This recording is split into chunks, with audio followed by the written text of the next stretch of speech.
Depuis l'entrée en dissidence de la Kabylie, la situation n'a pas jusqu'à présent évolué vers les preuves de force que l'on avait pu craindre à un certain moment. Le gouvernement algérien a réagi, certes, et Ben Bella dispose depuis hier des pleins pouvoirs, mais il ne semble pas fermer la porte à la négociation. De toute façon, espère-t-il sans doute le pourrissement de la rébellion kabyle. Sur les lieux de la dissidence, les leaders de l'opposition multiplient, en les motivant, les déclarations hostiles au régime et poursuivent leur effort d'organisation. Ces images qui ont été filmées par les envoyés spéciaux de la télévision française nous montrent quelques scènes du climat et de l'activité qui règne là-bas. Elles précèdent les déclarations des deux principaux leaders de la dissidence, Haït Ahmed et le colonel Morand ou El Hadj, déclarations recueillies par Michel Honorin. Il s'agit d'un document exclusif qui ne peut avoir que la stricte valeur d'un reportage. Les déclarations que vous allez entendre n'engagent donc que la seule responsabilité de leurs auteurs. Il y a à peine 2 mois, quand je vous ai rencontré, vous étiez en civil et aujourd'hui vous êtes en militaire. C'est donc l'épreuve de force.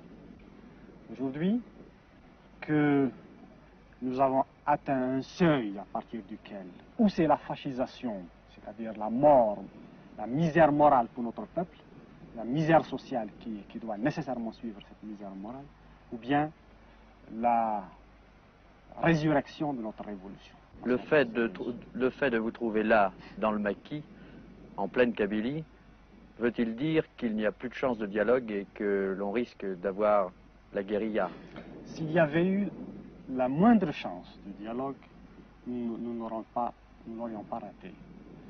Et l'expérience que les uns et les autres avons faite, aussi bien à l'Assemblée nationale, dans le FLN et dans l'ANP, a montré que toutes les issues étaient bouchées. Ce qui est sûr, ce qui doit être considéré comme absolument un point de non-retour, c'est notre détermination de détruire le régime. Mon colonel, vous avez fait 7 ans de guerre. Vous êtes prête à recommencer? Oui, j'ai fait 8 ans de guerre contre le colonialisme. Si le gouvernement algérien décide à remplacer le colonialisme, je suis prêt à faire face. C'est après avoir réfléchi que j'ai décidé de me retirer et de prendre mes responsabilités. C'est pour défendre la dignité et l'honneur des moudjahidines, des militants qui sont actuellement dans l'angoisse et dans une incertitude. Des moudjahidines, des militants, après avoir lutté pendant 8 ans, se trouvent actuellement sans logement, sans pension, sans travail. Et beaucoup d'eux se trouvent dans des prisons. Je ne veux pas faire couler du sang entre Algériens. Je l'ai évité déjà. Je continuerai à l'éviter. Ici, en Kabylie, principalement dans toute l'Algérie, nous sommes démocrates. C'est la première démocratie du monde. Nous n'admettons pas de raïs.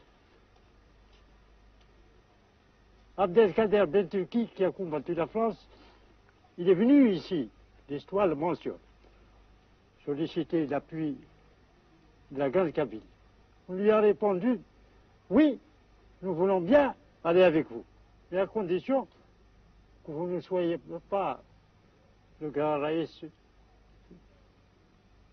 pour vous faire des salam alaykoum. Si vous voulez être démocrate comme nous sommes avec vous. Sinon, on ne marche pas.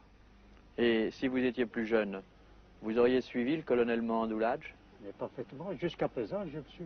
Voilà ce qui m'a poussé à prendre la déclaration dimanche dernier. Ce qui vous a coûté vos galons. Mes galons, ce n'est pas l'armée française qui me les a donnés, ni un monsieur qui est au pouvoir aujourd'hui. Mes galons m'ont été donnés par les moudjahidines qui la plupart ne se retrouvent pas parmi nous aujourd'hui. Je les ai gagnés au combat révolutionnaire, à la lutte de libération nationale.